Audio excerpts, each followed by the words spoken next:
Hi, I'm Steve and you're watching Gear Stuff and Things, and today we're going to talk about this awesome parts caster baritone.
So around this time last year, I was trying to think of something super cool to get my wife for Christmas. Since we are both musicians, I knew that it was going to be something musical or something related to that, some sort of noisemaker toy. My wife is the singer and guitar player in a band called the White Swan, and they tune to drop A, so standard baritone tuning with the lowest note dropped to A.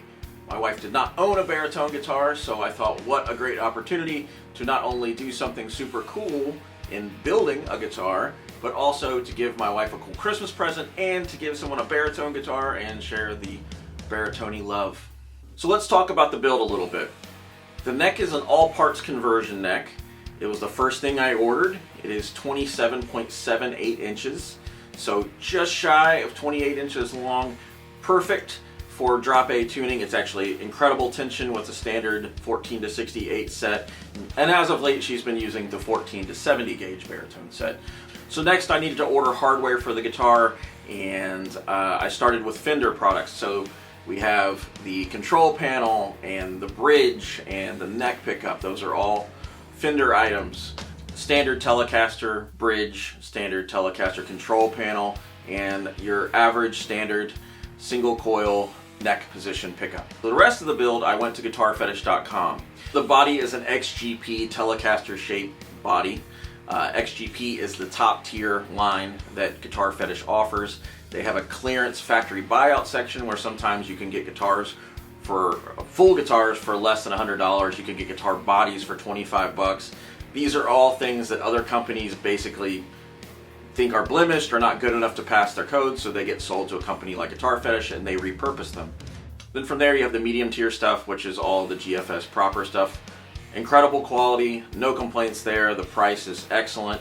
You can get a guitar body off of there between $40 to $50. From there you have the XGP series stuff, which is their high-end product. Even those, they really top out at about 100 bucks. Moving from that is the furls or ferrules, however you say it. There's a lot of options there, different colors and gauge acceptance, things of that nature. But anyways, those are running about $7 to $10 there. Pretty reasonable. The pickup, which is the low puncher, it is their humbucked single coil size pickup. I have this one in the vintage setting. There is a vintage, a modern, and then a modern high gain option you can get. They vary in basically output. This one is 6.5K, it's vintage style. If you really dig in, you're gonna get some natural dynamic, and that's really what I was after with that. And for the tuning keys, I went with Wilkinson, which is also available on guitarfetish.com. They're very solid build, they're very reliable, they're probably the most inexpensive locking tuner on the market, and they work great. So after a year of accumulating parts, I discovered that once I started assembling the guitar, that there are some little variables and differences in the neck pocket and how things were setting that I just didn't like, and I really didn't have the expertise to correct without feeling like it was going to not turn out well. So I went to a local luthier by the name of Jeff Newell, and he helped me up with the final bit of assembly and setup, and it's an incredible instrument, and it probably wouldn't be nearly as incredible had I not gone to a professional luthier to get it set up. So if you're doing this for the first time and you're not 100%, there is no amount of YouTube videos and instruction manuals in the world that will get things as precise as someone who's had a lot of time behind it. You might make a mistake that costs you a lot more money in the long run. Before we wrap the video up, I want to take a minute to talk about a few key points that I discovered while doing this build and some things that might help you along the way. So the first thing is if this is your first build, again, as I mentioned, have a professional backup should something come up. Something will come up. And second, if you want to do a build, I can't recommend guitarfetish.com enough. There's so many options for build styles and colors and things of that nature. Everything is reasonably priced. It is very possible for you to build a custom guitar there without spending a ton of money. And third, you can always just modify a guitar you already have. So if you have a Strat or a Telecaster you like already and you're willing to pop the neck off of it, it should be a pretty smooth transition into one of the conversion necks because those pockets are pretty standard. The issue comes in where if you want to upgrade that thing, because then the options are endless and it can become very expensive. But if you're happy with what you have and you just want it to be a baritone, you should be able to do it for less than 200 bucks, truthfully. Again, it's a personal preference thing, so all the variables that come into play with the things that you like and the things you add for taste will change the price. So lastly, the things you're probably wondering is how much money did I spend on this build? It actually wasn't that bad. I spent $550 total. That included the case, all of the materials, and the labor. So $550 is not a bad price for a custom build. I can understand why someone might not want to spend that kind of money when you can get a prefabricated, finished baritone guitar in that price range, new and used. There's lots of companies around. But there's something to be said about building something from scratch, picking out all the parts, assembling something, even if you got to get a little help with that part, which is definitely what I did.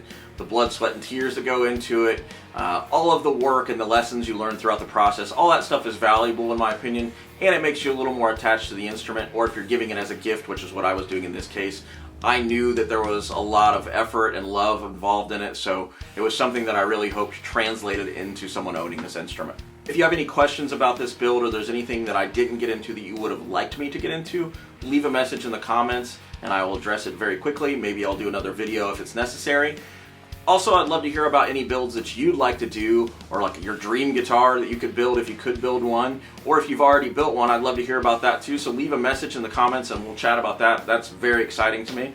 If you are not a part of the Baritone Obsessed page on Facebook, you should definitely go ahead and make yourself a part of that community, especially if you're interested in baritone stuff.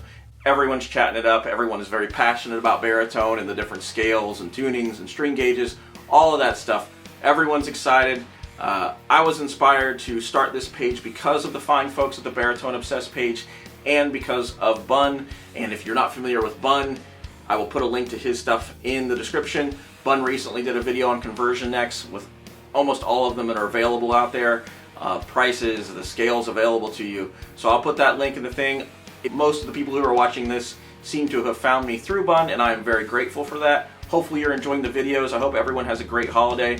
So as always, it's been me, it's been you. This is Gear Stuff and Things, and right around that region is the subscribe. If you haven't done that already, I would encourage you to do it because I'm going to keep all this baritone theme stuff coming along with other weird tunings, guitar pedal reviews, things of that nature.